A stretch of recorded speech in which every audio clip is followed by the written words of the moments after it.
हितोपदेशको किताबको सुरुबाटै हामीले देख्दैछौँ कि परमेश्वर मानिसलाई कति धेरै प्रेम अनि वास्ता गर्नुहुन्छ। उत्पत्तिदेखि प्रकाशसम्म मुक्तिको सन्देश बगेको छ भने त्यसपछि त्यो मुक्ति केवल पृथ्वीबाट स्वर्ग जानको लागि मात्र नभएर यसै संसारमा यसै पृथ्वीमा बाँचुन्जेलसम्म मानव भएर जिउनको लागि एउटा मानव मात्र नभएर ईश्वरीय मानव जसको स्वरूप परमेश्वरमा बनाइएको थियो त्यो पूर्ण रूपले उपभोग गर्नको लागि परमेश्वरले हामीलाई उहाँको नीति नियमहरू वचनहरू दिनुभएको छ। अनि त्यो परमेश्वरीय नीति नियम र वचनहरूलाई कतिपटक हामीले एउटा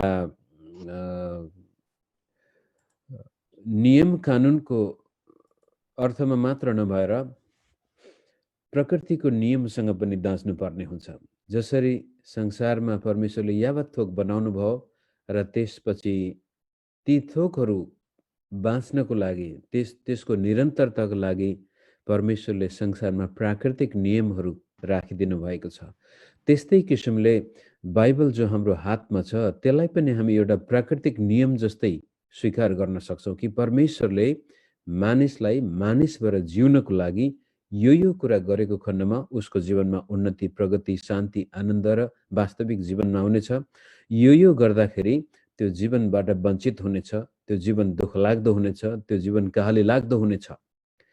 त धेरै पटक हामी परमेश्वरको वचन त भन्छौँ, तर त्यो वचन अनुसारको व्यवहार हामी गर्दैनौँ अथवा त्यो नियमलाई हामी तोडेर जिउन चाहन्छौँ। प्रकृतिको नियम तोड्दाखेरि विनाश आउँछ।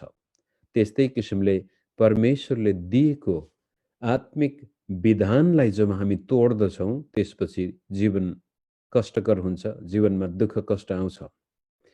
हितोपदेशले त्यसै अनुसारमा भनेको छ, परमेश्वरलाई खोज, परमेश्वरको डर, अनि डर भन्नाले फेरि परमेश्वरको त्रास नभएर परमेश्वरको सम्मान र इज्जतका साथ तिमी बाँचेको खण्डमा त्यसले तिमीहरूलाई बुद्धिमान बनाउनेछ र त्यो बुद्धिले तिम्रो जीवन अर्थपूर्ण तरिकाले यस संसारमा जिउन सक्नेछौ। त्यसैलाई आधार बनाएर आज हामी 22 अध्यायमा आइपुगेका छौँ। त्यसको सुरुवातबाटै परमेश्वरको भय र नम्रताले दिने आशिष र त्यसपछि त्यो आशिषलाई निरन्तर उपभोग गर्नको लागि चाहिने असल नाम अथवा गवाहीको आज सेरोफेरोमा हामी कुरा गर्नेछौँ। संसारमा धनी र गरिबको बयान गरिएको छ र त्यसपछि धन सम्पत्तिबाट आउने फाइदाका साथसाथै गरिबीबाट आउने बेफाइदा पनि हामीले हेर्दै आएका छौँ। र म भन्दै आएको छु, ईसाई विश्वासीहरू सम्पन्न हुनु पाप होइन र गरिब हुनु आत्मिक होइन, र अर्कोतिर गरिब हुनु परमेश्वरको श्राप र दण्डको चिन्ह पनि होइन, धनी हुनु नै परमेश्वरको आशिषको चिन्ह पनि होइन।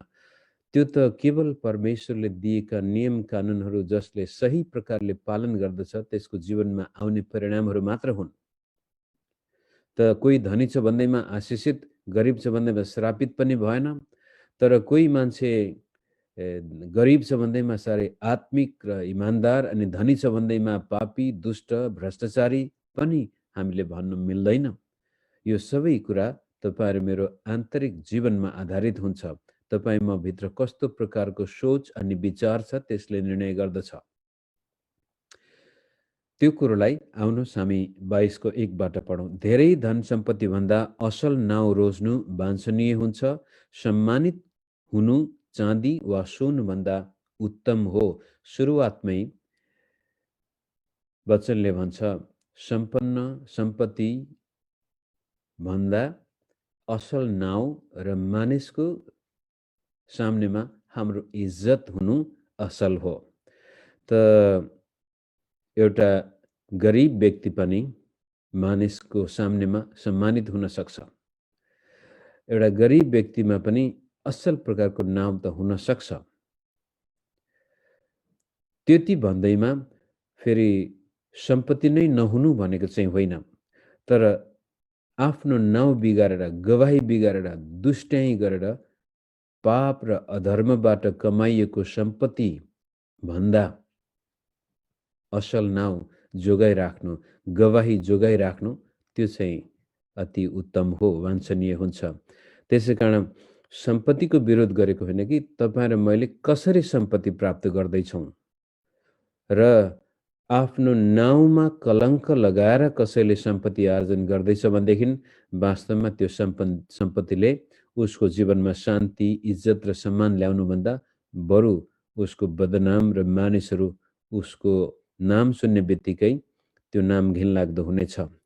यस किसिमले दोस्रो कुरो 2 पदमा धनी र गरिब यस कुरामा समान छन् कि सबैलाई बनाउनु हुने परम प्रभु नै हुनुहुन्छ।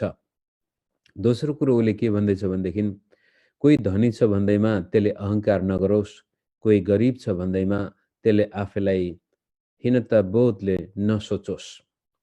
मेरो हातमा सम्पत्ति छ भन्दैमा मैले आफूलाई निकै महत्त्वपूर्ण व्यक्ति नठान्नु, कारण हामी सबैको सृष्टिकर्ता एउटै हुनुहुन्छ। अर्को ठाउँमा त भनेछ धनी र गरिबमा एउटा समानता के छ भने दुवैजना माटो मुनि नै जानेछन् र यहाँ चाहिँ आउने स्थान पनि हाम्रो सृष्टिकर्ता परमेश्वर हुनुहुन्छ। यो धनी बनाउने र गरिब बनाउने नभएर धनी र गरिबको सृष्टिकर्ता। परमेश्वरले कसैलाई धनी बनाउने र गरिब बनाउने होइन, त्यो त मानिसको आफ्नो कर्मको फल, आफ्नो हातको मेहनतमा भर पर्ने कुरा हो। तर सम्पन्न व्यक्तिले पनि अहङ्कार गर्नु भएन, विपन्न व्यक्तिले पनि आफैलाई एकदमै कमजोर ठान्नु भएन भन्न खोजेको। सबैलाई बनाउने परमेश्वर नै हुनुहुन्छ। त्यति भनिसकेपछि अब 4 पदमा अर्को कुरो उहाँले प्रस्तुत गर्नुहुन्छ। नम्रता र परमप्रभुको भयले धन, मान र जीवन ल्याउँछ। यो हामीले 21 अध्यायमा पनि हेरेका थियौँ। परमप्रभुको भय र नम्रताले धन, मान र जीवन ल्याउँछ। यहाँनिर के चाहिँ हामीले विचार गर्नुपर्ने हुन्छ भने नम्रता भन्ने बित्तिकै मानिसले आफैले आफैलाई चिनेको र परमप्रभुको भय भन्ने बित्तिकै उसले परमेश्वरलाई जसरी चिन्नु पर्ने थियो त्यसरी चिनेको। आफूलाई चिन्नु, परमेश्वरलाई चिन्नु। र दोस्रो कुरो बाइबलमा नम्रता परमेश्वरको साह्रै मनपर्ने एउटा चरित्र हो। हरेक स्थानमा परमेश्वरले नम्रहरूलाई अनुग्रह गर्नुहुन्छ। नम्रहरूमा परमेश्वरको निगाह हुन्छ।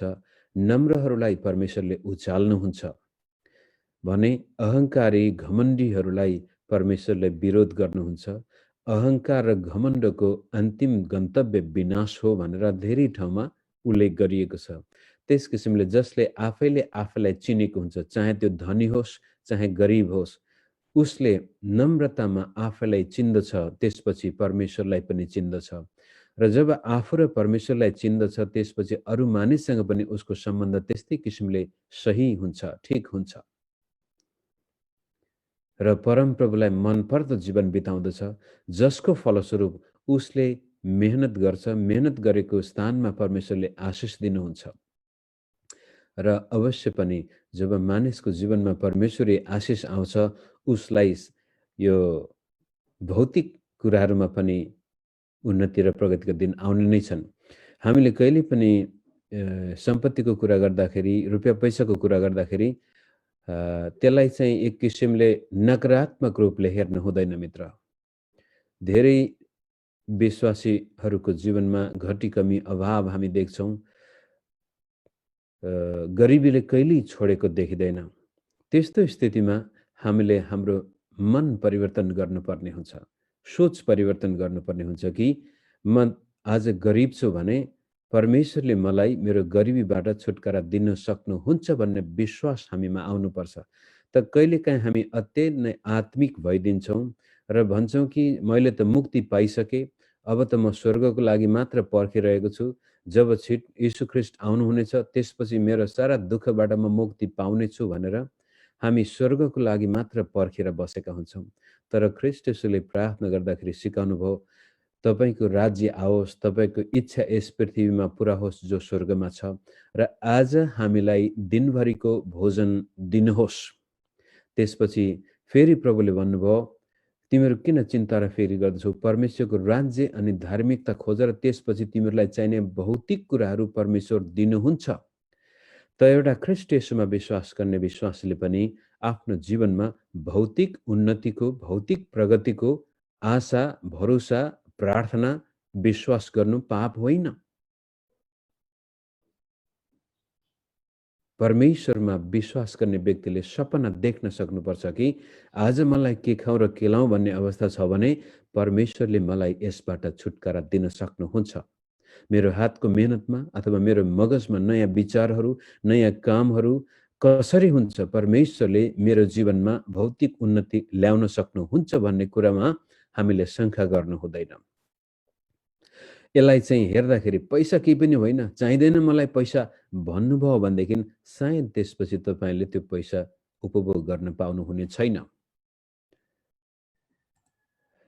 तर त्यसलाई सही दृष्टिकोणले हेर्नुभयो, हो परमेश्वरले मलाई भौतिक आशिष दिने प्रतिज्ञा गर्नुभएको छ भनेर त्यसलाई जुन प्रकारले हेर्नुपर्ने, धनी र गरिब परमेश्वरको सृष्टि नै हुन्, तर जो परमप्रभुलाई चिन्दछ, जो आफैलाई चिन्दछ र परमेश्वरको भएर नम्रतामा जीवन बिताउँछ भनेदेखि त्यसका भौतिक आवश्यकता परमेश्वरले पुरा गर्ने प्रतिज्ञा गरिएको छ भनेर तपाईँले सम्पत्तिलाई अथवा भौतिक आशिषलाई सहर्ष स्वीकार गर्न सक्नुपर्छ।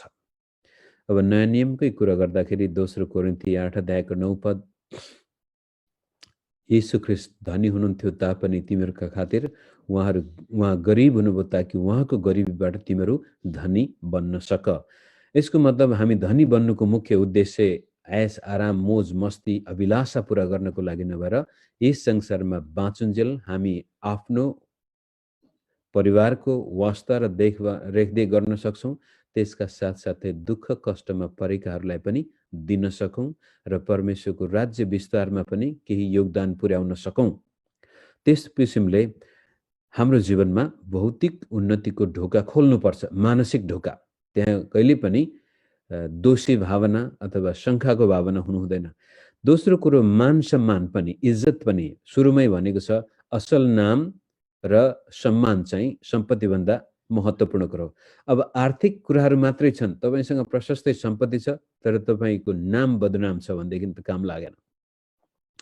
त्यो व्यक्ति नम्रता र परमप्रभुको भयमा बाँचेको भएन। त मान सम्मान पनि, चाहे त्यो इसाई समाजमा होस् चाहे गैर इसाई समाजमा होस्, तपाईँलाई चिन्ने मानिसहरूले इज्जत अनि आदर गर्न सक्नुपर्छ। तपाईँको जीवनको उदाहरण देखेर मानिसले भन्न सकुन् यो व्यक्ति राम्रो छ।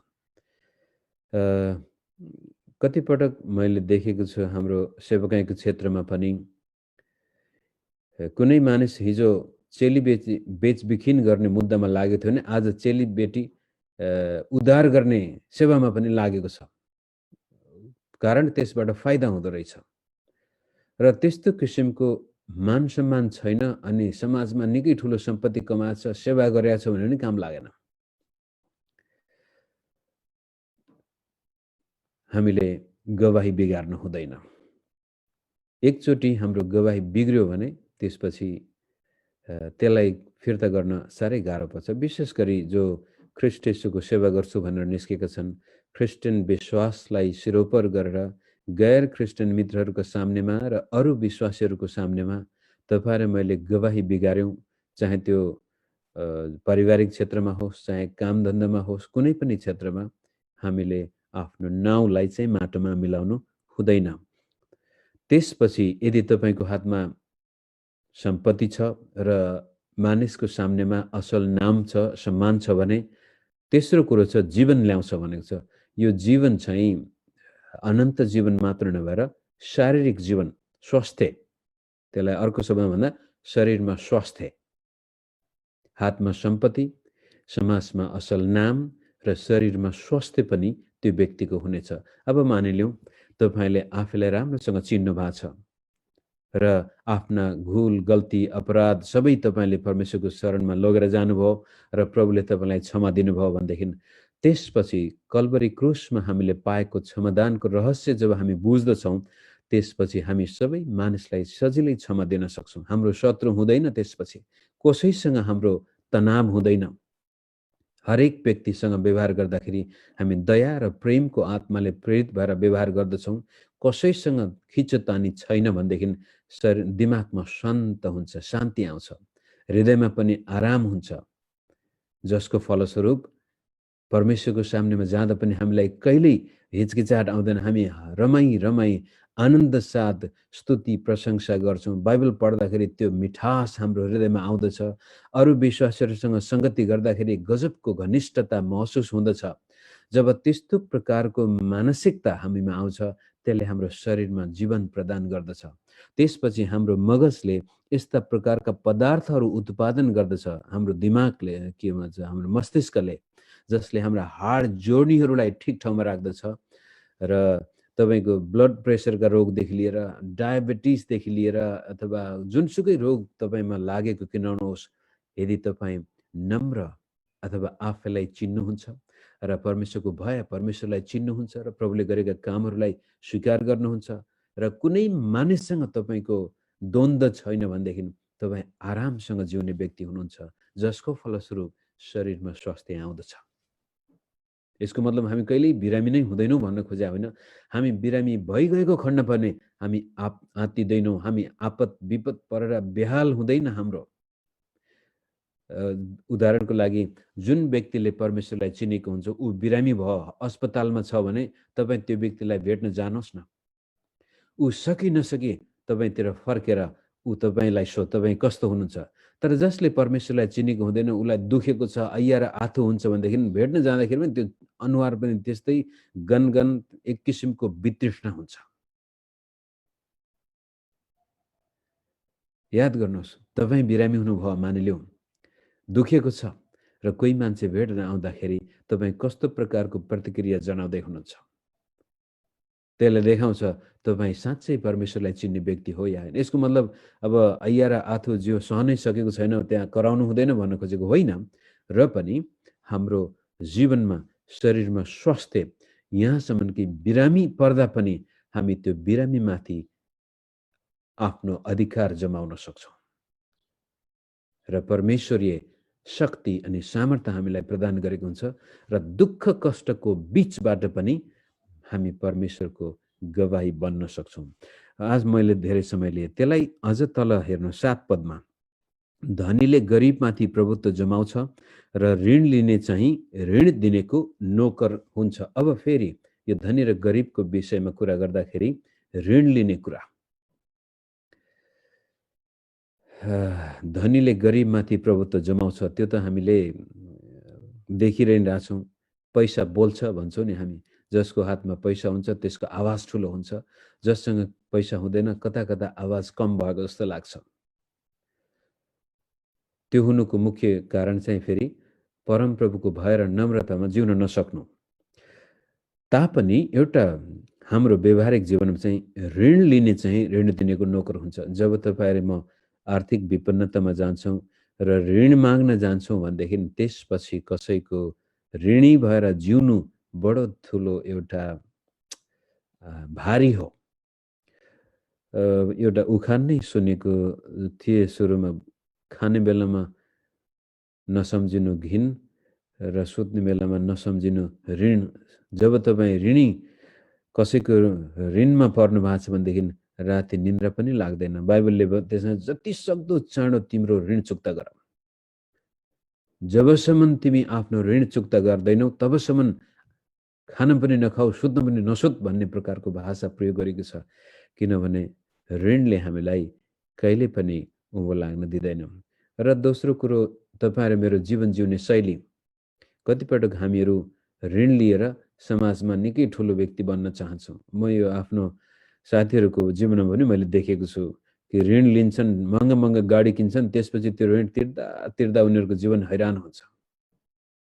ब्याङ्कबाट ऋण लिएर हुन्छ कि फाइनेन्स कम्पनीबाट ऋण लिएर हुन्छ कि क्रेडिट कार्डहरू चलाएर हुन्छ कि खर्च गर्दाखेरि त एकदमै म त निकै धनी ठुलो व्यक्ति ठानिन्छ, तर ऋण तिर्दा तिर्दा त्यसपछि जीवन बेहाल हुन्छ। ऋणमा चाहिँ कहिल्यै नबस्नुहोस् मित्रहरू। मेरो बचपनदेखि नै के अरे विश्वास गरेदेखि नै एउटा प्रतिज्ञा मैले प्रभुलाई गरेको थिएँ, प्रभु यदि ऋण खोजेर खानुपर्छ भने म त खानै खाँदैन भनेर घुर्की लागेको थिएँ एकपटक। र त्यसपछि सेवाकाईमा पनि मैले ऋण खोजेर कसैको हात जोडेर म सेवा गर्नुपर्छ भने म सेवा छोडिदिन्छु भनेर घुर्की लागेको थिएँ र एकपटक झनै हामीले चर्च पनि छोड्न आँटेका थियौँ। काठमाडौँमा 3 महिनासम्म भाडा तिर्ने अवस्था आएन, चर्चको भाडा तिर्न सकेनौँ। आफूसँग भएका सबै बेच्नुपर्ने कुरा बेचिसक्यौँ र पनि भएन। त्यसपछि हामीले निर्णय गरेका थियौँ, यो 1995 तिरको कुरो हुनसक्छ। बुढाबुढीले निर्णय गर्यौँ, अब चाहिँ भएन, यो प्रभुले हामीलाई यो काठमाडौँमा बस्नको लागि यो सेवा गर्न बोलाएको होइन क्या हो। ल बुढी, अब सबै भरभरको बेच्नुपर्ने कुरा बेचेर चर्चको भाडा तिरेर हामी अब इन्डियातिर जाउँ भनेर बसेको बेलामा बडो गजबले परमेश्वरले काम गर्नुभयो। हाम्रो चर्चलाई हामी एकजना मित्रको हातमा जिम्मा दिनको लागि फोन गऱ्यौँ। हामी त अब छोडेर जाँदैछौँ, तपाईँले हाम्रो चर्चका विश्वासहरू राम्रोसँग हेरिदिनु पर्यो मात्र के भनेको थिएँ। ल म तपाईँलाई भोलि फोन गर्छु भन्दाखेरि त्यो मित्रले 1 वर्षसम्मको भाडा तिरिदिएको थियो सित्तैमा, चर्चको भाडा। त त्यहाँदेखि ओहो, हामीले पो विश्वास गर्न सकेका रहेनछौँ, परमेश्वरले हामीलाई छोडेको होइन रहेछ। नभन्दै आज काठमाडौँमा आशा मण्डली एउटा इज्जतदार मण्डली भएको छ। के गरी त्यतिखेर ऋण खोजेर हैरान भएर बस्नुभन्दा हामी छोड्नको लागि तयार थियौँ, किनभने जहाँ प्रभुले अगुवाई गर्नुहुन्छ त्यहाँ प्रभुले जुटाउनुहुन्छ भन्ने विश्वास मेरो थियो। र नभन्दै आजसम्म हामीले ऋण खोजेर खानु पनि परेको छैन, सेवा पनि गर्नु परेको छैन। तपाईहरु मेरो व्यक्तिगत जीवनमा ऋण सकेसम्म अब कुनै बेलामा आफतै पर्यो, कुनै मौकै भएन भने त्यो बेग्लै कुरा हो, तर सजिलै ऋण लिन चाहिँ नगर्नुहोस्। कतिपटक हाम्रा विश्वासहरू सजिलै ऋण खोज्न गएको मैले देखेको छु। मासु खान पाएन, अब ऋण खोज्न जाने, बरु खोले खाएर बस्नु, मासुको लागि कहिले ऋण नलिनु मित्रहरू।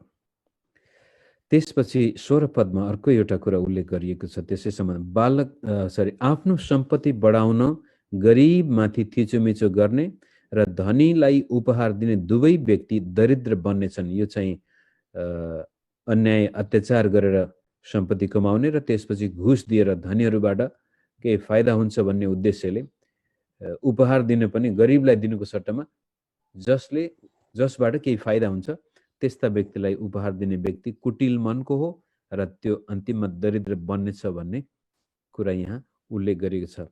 यसकारण धनी र गरिब दुवै परमेश्वरका सृष्टि हुन्, तर धनी हुँ भन्दैमा गरिबमाथि थिचोमिचो नगर्नु, गरिब हुँ भन्दैमा एकदमै आफैलाई कमजोर व्यक्ति पनि नठान्नु, तर त्यसको सट्टा बरु नम्रता र परमेश्वरको भयमा हामी जिउन थाल्छौँ भनेदेखि हाम्रो गरिबीबाट हामी उकासिनेछौँ।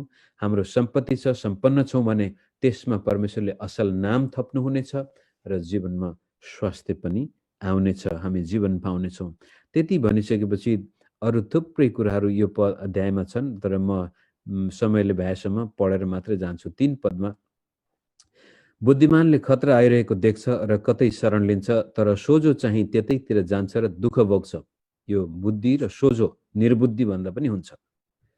बुद्धिमानले कुन समयमा कस्तो बाटो अपनाउनु पर्ने हो थाहा पाउँछ, तर सोझो चाहिँ खतरा जान्छ त्यतैतिर खुट्टा लम्काएर जान्छ।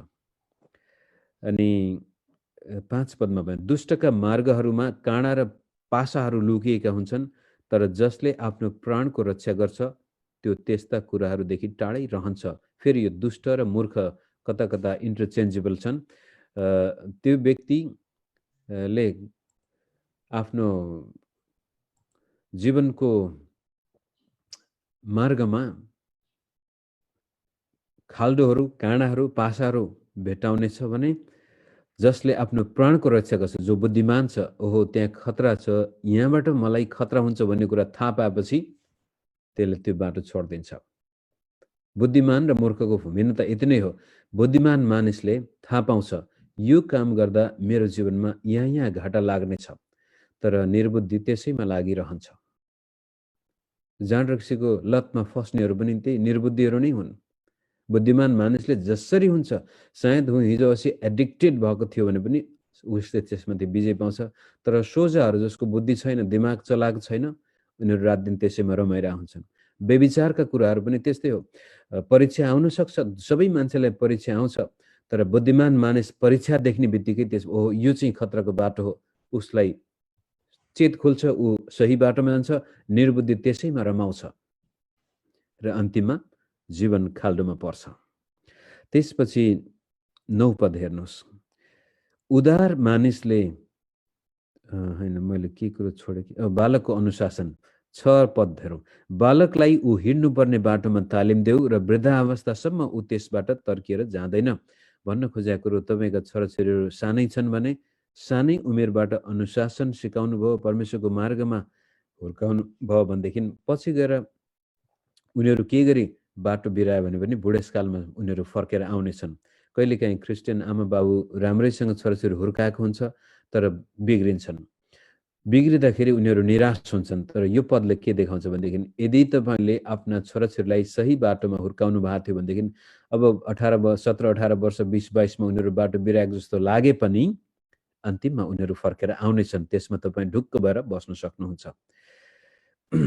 15 पदमा पनि त्यो कुरो यसरी उल्लेख गरेको छ। बालकको हृदय मूर्खताको बन्धनले जेलिएको हुन्छ तर ताडनाको बेतले उसबाट त्यो भाग्नेछ। अर्थात् अनुशासन। सानो हुँदाखेरि नै तपाईँले राम्रोसँग अनुशासित ढङ्गले छोराछोरी हुर्काउनु भएको थियो भनेदेखि ठुलो भएपछि उनीहरू बाटो कहिल्यै बिराउने छैनन्। मेरो छोराको अनुभव, मेरो बुढीले एकजना मात्रै छोरा, तरै पनि हामीले सुरुमा धेरै लट्ठी लाउनु परेको थियो। एकदमै ऊ क्युरियस काइन्ड अफ बच्चा थियो। अनि जब उसले केही गल्ती गर्दथ्यो त्यसपछि हामीले लट्ठी निकाल्थ्यौँ र हामी घरमा नभएको बेलामा, कोठामा नभएको बेलामा कसरी त्यो लट्ठी राख्ने ठाउँ त्यसलाई थाहा हुँदो रहेछ। त्यसले गएर त्यो लट्ठी बाहिर फालिदिन्थ्यो। त लट्ठीसँग उसको दुश्मनी बाबुआमासँग नभएर। कहिलेकाहीँ बाबुआमाले छोराछोरीलाई पिट्नुसम्म पिट्छन्, जसको कारण लट्ठीमा नभएर छोराछोरी बाबुआमासँग घृणा उत्पन्न गराइदिन्छन्। त्यस्तो चाहिँ होइन। र अनुशासन। तपाईँले आफ्ना छोराछोरीलाई लट्ठी लाउनुभयो भने त्यसपछि लाइसकेपछि उसलाई गल्ती बोध गराइसकेपछि क्षमा पनि माग्नुपर्ने हुन्छ। छोरा छोरी हेर, मलाई त पिट्न मन त थिएन, के गर्ने, तिमीले गल्ती गर्यौ, त्यो गल्तीको फलस्वरूप यो नगरी नहुने भयो। तर हाम्रो नेपाली संस्कृतिमा छोराछोरीलाई समय अनुसार अनुशासन गर्दैनौँ। रिस उठेको बेलामा पटाङ पुडुङ पिटिदिन्छौँ। पछि गएर छोराछोरी आमा बाबुसँगै वितृष्ण हुन्छन्। अनुशासन गर्न पनि जान्नुपर्छ। र अनुशासनहीन छोराछोरी फेरि बिग्रिने सम्भावना हुन्छ। कहिल्यै आमा बाबुले ठिक बाटो लाएन। अब कुनै कुनै घरमा जाँदाखेरि देख्नुहुन्छ छोराछोरी अति नै अभद्र, त्यो पनि राम्रो होइन। यो कुरो अब कसको लागि, जसको उमेर गइसक्यो, छोराछोरी हुर्किसके, त्यो त ढिलो भइसक्यो। तर जो जवानहरू हुनुहुन्छ, तपाईँका छोराछोरी 2-3 वर्षका, 4-5 वर्षका, 10-12 वर्षका छन् भने अनुशासनमा राख्न जान्नुहोस् मित्र। 9 पदमा उदार मानिसले आफै पनि आशिष पाउनेछ, किनभने त्यसले आफ्नो भोजन गरिबलाई बाँड्छ। उदार चित्तको मानिसको फलिफाप हुन्छ भन्ने कुराहरू धेरै ठाउँमा उल्लेख गरिएका छन्। दिन सिक्नुपर्छ। हामी किन आफ्नो जीवनमा 2-4 पैसा आएको देख्न चाहन्छौँ? ताकि हामी अरूलाई सहायता गर्न सकौँ।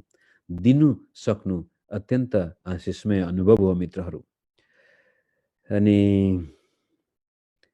10, 11, 12 पद गिल्ला गर्नेलाई बाहिर निकालिदिनु र खिचलो मेटिन्छ, कलह र अपमान टुङ्गिन्छ। अथवा समाजमा किचकिच गर्ने मान्छे विभाजन ल्याउने छ भने बरु त्यसलाई बहिष्कार गरिदिनु। जसले हृदयको शुद्धता रुचाउँछ र जसको बोली वचन अनुग्रह सहितको छ त्यसको लागि राजा पनि मित्र हुनेछ। तपाईँको हृदय शुद्ध छ र बोलीमा अनुग्रह छ भने सबै मानिस तपाईँको नजिक आउन चाहन्छन्, तपाईँको मित्र बन्न चाहन्छन्। यहाँसम्म कि राजाले पनि तपाईँलाई मन पराउनेछ। हामीले 18 अध्यायमा हेरिसक्यौँ, मानिस आफ्नो ओठको फलले पेट भर्दछ। तपाईँको मुखबाट निस्केका वचनले आफ्नो जीविकोपार्जन तपाईँले गर्दै हुनुहुन्छ। त्यसै कारण यहाँ पनि हृदय शुद्ध छ भने मुखबाट पनि त्यस्तै शुद्ध र अनुग्रहले भरिएका वचन निस्कनेछन्। जब त्यस्ता प्रकारका वचन तपाईँ र मेरो मुखबाट निस्कन्छन् भने सबै मानिसहरू हाम्रा मित्र बन्न चाहन्छन्। यदि तपाईँ र म साथीभाइ बनाउन सक्दैनौँ भनेदेखि सायद हृदय ठिक छैन। अनि हृदय ठिक नभएको कारण मुखबाट त्यस्तै कुराहरू प्रतिक्रिया निस्किन्छ। राम्रो मिल्ने साथी छ र पनि हृदयमा चाहिँ त्यो साथीप्रति भावना ठिक छैन भने कता कता बाहिर निस्किहाल्छ। अनि त्यो मित्रले थाहा पाउँछ र हामीसँग मित्रता टुटेर जान्छ। तर अनुग्रह सहितको वचन बोल्ने मान्छे राजा पनि त्यसको मित्र हुनेछ। परमप्रभुको आँखाले ज्ञानको हेरचाह गर्छ, तर अविश्वासीका वचनहरूलाई उहाँले विफल गराउनुहुन्छ। यो हृदयकै कुरो आउँछ। फेरि अर्को कुरो गरिबीपनसँग दाँजिने आउँछ कुरो अल्छेपना। यहाँ 13 पदमा अल्छेले भन्छ, बाहिर एउटा सिंह छ, अथवा गल्लीहरूमा गएँ भने मेरो हत्या हुनेछ। बहाना गराउँछ। अल्छे मानिस गरिब हुनुको कारण उसमा धेरै बहानाहरू हुन्छन्। आज त पानी परेको छ, आज त साह्रै गर्मी छ, आज मलाई सन्चो छैन। मेहनत गर्न उसलाई जाँगरै आउँदैन, जसको कारण उसको जीवनमा झाड कसिङ्गरहरू बढी उम्रेका हुन्छन्। त्यसपछि 14 पदमा व्यभिचारिणीको मुख एक गहिरो खाडल हो, परमप्रभुको क्रोधमा पर्नेहरू त्यसभित्र जाकिनेछन्। अर्थात् परमेश्वरको भयमा जिउने मानिस, नम्र मानिसलाई परमेश्वरले सुरक्षा प्रदान गर्नुहुन्छ भने जो बेकुब छ, जो मूर्ख छ, जो निर्बुद्धि छ, ऊ सजिलै व्यभिचारको पासोमा पर्दछ। व्यभिचारिणीको मुख चाहिँ गहिरो खाडल, त्यहाँ पर्यो भने त्यसपछि निस्कन असम्भव। पासो अनैतिक, चाहे त्यो स्त्री होस् पुरुष होस्, तपाईलाई मलाई यस्तो प्रकारले खसाल दिन सक्छन् जसबाट हामी उम्कन सक्दैनौँ। अनि 17 पददेखि लिएर 29 पदसम्म चाहिँ यसको आकार बदलिएको छ। मेरो समय सिद्धिएछ, तरै पनि म यो पढेर सिद्ध्याउँछु मित्रहरू। 17 देखि 21 सम्म जसरी एक अध्यायमा र 1 देखि 8 सम्म यो लेखकले आफ्नो छोरालाई आह्वान गरेको छ बुद्धिको कुरामा ध्यान लाउन, त्यसरी नै बोलाएको छ, मेरा वचनमा ध्यान दिनु, वचनमा ध्यान दिनु, वचनमा ध्यान दिनु भनेर दोहोऱ्याइ तेह्राइ त्यहाँ बताइएको छ। यस्तो किसिमले परमेश्वरका वचनमा ध्यान दिएको खण्डमा हाम्रो भरोसा परमेश्वरमाथि हुँदछ र ती व्यक्ति जसले आफ्नो भरोसा परमेश्वरमा राख्छन् तिनीहरू अवश्य पनि जीवनमा रमाउन सक्नेछन्। भनेको छ भनेदेखि 22 र 23 पदमा चाहिँ असहायहरूमाथि फेरि शोषण नगर्नु त्यहाँ लेखेको छ। तिनीहरू असहाय छन् भन्दैमा गरिबमाथि शोषण नगर। फेरि माथि भने जस्तै धनी र गरिब दुवैको सृष्टिकर्ता एउटै हुनुभएको कारण उहाँले सबै कुरा देख्नुहुन्छ। उहाँ असहायहरूको परमेश्वर हुनुहुन्छ, कमजोर मानिसको परमेश्वर हुनुहुन्छ। त्यसकारण असहाय छन् भन्दैमा गरिबमाथि शोषण नगर र दिनहीनलाई अदालतमा पेल्ने काम नगर, मुद्दा लडेर उनीहरूको सम्पत्ति हडप्ने काम नगर, किनभने परमप्रभुले तिनीहरूको मुद्दा आफ्नो हातमा लिनुहुनेछ र तिनीहरूलाई लुट्नेहरूलाई उहाँले लुट्नुहुनेछ। यो एउटा प्रकृतिको, मैले त्यसै कारण प्रकृतिको नियम जस्तै हो। यो थिचोमिचोमा परेकाहरूलाई अझ दुःख दिने व्यक्ति अहिले हेर्दाखेरि त उसले निकै शक्तिको प्रभाव लागेको हुनसक्छ, तर समय आउनेछ ऊ थिचोमिचोमा पर्नेछ। परमेश्वरको दण्ड उसमाथि आउनेछ। हामी जे छर्दैछौँ त्यसको कटनी गर्नेछौँ। त्यस किसिमले दुखी गरिबलाई नलुट्नु, कमजोर मानिसको फाइदा नउठाउनु, बरु त्यस्ताको सहायता गरेको खण्डमा, गरिब दुखीलाई मद्दत गरेको खण्डमा परमेश्वरलाई नै ऋण दिए समान हुनेछ भने 24-25 पदमा चाहिँ गरम मिजाज रिसाउने मान्छेको सङ्गत नगर्नु भनेको छ। यहाँ यसरी छ, गरम मिजाजको मानिसलाई मित्र नबना, सितिमिति रिसाउने मानिससँग सङ्गत नगर, नत्रता त्यसको चाल तैले सिक्लास र आफै पासोमा पर्लास। रिस, तुरन्तै रिसाउने मान्छे, हेर्नुहोस् रिसाउने मान्छेसँग बस्नुभयो भनेदेखि हेर्दा हेर्दै तपाईँमा पनि त्यो रिस सर्न सक्छ, बानी सर्न सक्छ। सङ्गत गुणको फल हामीले खानै पर्छ। एउटा मिजासिलो व्यक्ति, विश्वासयोग्य व्यक्तिसँग सङ्गत गर्नुहोस्, भोलि तपाईँमा त्यो सर्नेछ। गनगन गनगन मात्रै गर्ने व्यक्तिसँग बस्नुहोस्, तपाईँ त्यस्तै बन्नुहुनेछ। त सङ्गत पनि हामीले छान्नु पर्यो। 26 पदमा बन्धकमा आफ्नो हात नहाल, अर्थात् अथवा अर्काको ऋणको जवानी नबस। यदि तसँग तिर्ने उपाय छैन भने त सुतेको खाट समेत तँबाट खोसिनेछ। अब त्यो पनि सितिमिति अरूको जवानी नबस, भोलि गएर त धोकामा पर्नेछस्, तेरो सबै कुराहरू लुटिनेछ।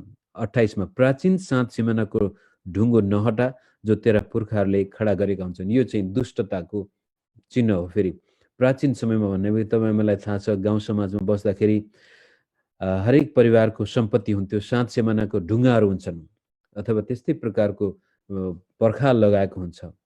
त्यसलाई नहटाउनु, दुष्टले चाहिँ कहिलेकाहीँ अब त्यो पहाडमा त गराहरू हुन्छन् अनि दुष्टले कसरी गरा खेत जोत्दाखेरि पनि त्यो माथिल्लो गरा अर्काको थियो, तल्लो मेरो थियो भनेदेखि त्यसपछि जोत्दा त्यो तलबाट कोट्याउँदै माथिबाट त्यो पहिरोले अथवा त्यो भासिएर आओस् भनेर आफ्नो जग्गा विस्तारित गर्नको लागि दुष्टले त्यस्तो गर्दछ। तर परमेश्वरको वचनले भन्छ त्यस्तो गर्ने व्यक्ति दुष्ट हो। त्यसकारण प्राचीन समयमा लागेका साँच सिमाना आफ्नो छिमेकीको सम्पत्तिको लालच नगर्नु, लोभ नगर्नु। र त्यसपछि यसका आत्मिक नियम पनि लागू हुन सक्छन्। त्यसको पछि अहिले नजाउँ। अन्तिममा आफ्नो काममा सिपालु कुनै मानिसलाई त देख्छस्, त्यसले राजाहरूका सामु सेवा गर्नेछ, त्यसले नचिनेका मानिसहरूको सेवा गर्ने छैन अथवा त्यो कैदमा जाने छैन। आफ्नै देशमा उसले सम्पन्नता हासिल गर्नेछ, राजाको सेवा गर्नेछ। अर्थात् कुनै पनि क्षेत्रमा हामी सिपालु छौँ भनेदेखि सफलता हाम्रो हातमा आउनेछ। सिपालु मानिस सफल मानिस बन्नेछ। र बुद्धि हासिल गर्नु भनेको नै तपाईहरु मेरो जीवनका आफ्नो मन परेका क्षेत्रमा निपुण हुनु, सिपालु हुनु। यदि तपाई केही काम गर्दै हुनुहुन्छ भने त्यो काममा दक्षता हासिल गर्नुभएको खण्डमा तपाई सफल व्यक्ति बन्न हुनेछ। सांसारिक भौतिक सम्पत्तिको लागि पनि यसले धेरै ठुलो ढोका खोल्दछ। त यदि तपाई बाजा बजाउने संगीतकार हो भनेदेखि संगीतमा निपुण हुनु पर्यो। स्कुलको शिक्षक हो भने त्यो आफ्नो शिक्षा दिने कला हुनु पर्यो, आफूसँग ज्ञान बुद्धिका कुराहरू हुनु पर्यो। किसान हो भनेदेखि त्यस्तै किसिमले आफ्नो उत्तम तरिकाले किसानी गर्न जान्नु पर्यो। परमेश्वरको सेवा गर्ने सेवक हो भनेदेखि त्यस्तै किसिमले परमेश्वरको वचन प्रचार गर्न सक्नु पर्यो, सिकाउन सक्नु पर्यो, जसबाट मानिसको जीवनमा आशिष आएको होस्। कुनै पनि क्षेत्रमा हामी निपुण हुनुपर्छ। सबै कुरामा हामी हुन सक्दैनौँ, तर आफूले गर्ने क्षेत्रमा अध्ययन गर्नु पर्यो। बुद्धि प्राप्त गर्नु भनेको नै आफ्नो क्षेत्रमा कुशलता, कौशलता प्राप्त गर्नु। त्यो व्यक्ति पछि गएर जुनसुकै स्थानमा पनि काम पाउनेछ। राजाको सामु सेवा गर्नेछ भनेदेखि ठुल्ठुलो क्षेत्रमा त्यसको डिमान्ड हुनेछ। यति भन्दै आजको वचनको सेवा म यही राख्छु। परमेश्वरले हामी सबैलाई नम्रता र परमेश्वरको भयमा जिउन मद्दत गर्नु भएको होस्। नम्रता जिउने मानिस त्यो हो जसले आफैलाई चिनेको छ र आफूमा अहंकार छैन, स्वार्थ पनि छैन र परमेश्वरलाई चिनेको छ, जसले त्यो व्यक्तिलाई क्षमा दिनुभयो, अनन्त जीवन दिनुभयो, कल्वरी क्रुसमा मिलेको क्षमादानलाई उसले स्वीकार गर्दछ र मानिससँग जीवन बिताउँदाखेरि पनि कसैसँग ऊ दुश्मनी गर्दैन, कसैसँग उसको कुविचार र कुभलो छैन। त्यस्तो व्यक्तिको जीवनमा परमेश्वरले भौतिक आशिषका साथसाथै शारीरिक स्वास्थ्यका साथसाथै समाजमा सम्मान पनि दिनुहुनेछ, इज्जत पनि दिनुहुनेछ। त्यो जीवनको लागि हाम्रो मगज चाहिँ खुला हुनु पर्यो, हृदय खुला हुनु पर्यो, मगज खुला हुनु पर्यो कि प्रभु म तपाईको मार्गमा हिँडेको छु, मैले आफैलाई नम्र बनाएको छु। यो फेरि नम्र बनाउने बाहिरबाट होइन, तपाईँ र म स्वयंले आफैलाई नम्र बनायौं र परमेश्वरको भयमा, परमेश्वरको इज्जतमा जीवन बितायौं भनेदेखि त्यसपछि परमेश्वरले मेरो भौतिक परिवर्तन गर्नुहुनेछ, मेरो आशिष, मेरो जीवनमा भौतिक आशिष आउनेछ भनेर त्यो अंग्रेजी शब्द छ एक्सपेक्टेन्ट, अथवा त्यसको लागि तयार हुनु पर्यो विश्वासका साथ। अनि शरीरमा पनि प्रभुले स्वास्थ्य दिनुहुनेछ, एक्सपेक्टेन्ट आत्मा हुनु पर्यो। र समाजमा पनि म एकदमै अशिक्षित भए पनि, कमजोर भए पनि म मेरो ठाउँमा मेरो गवाही राम्रो बनाउने छु। मलाई सम्झिने बेलामा मानिसहरूले असल कुराहरूको कारण नै सम्झिनेछन् भन्ने प्रकारको सोच हामीमा छ भने हामी त्यस्तै प्रकारको जीवन उपभोग गर्न पुग्नेछौँ।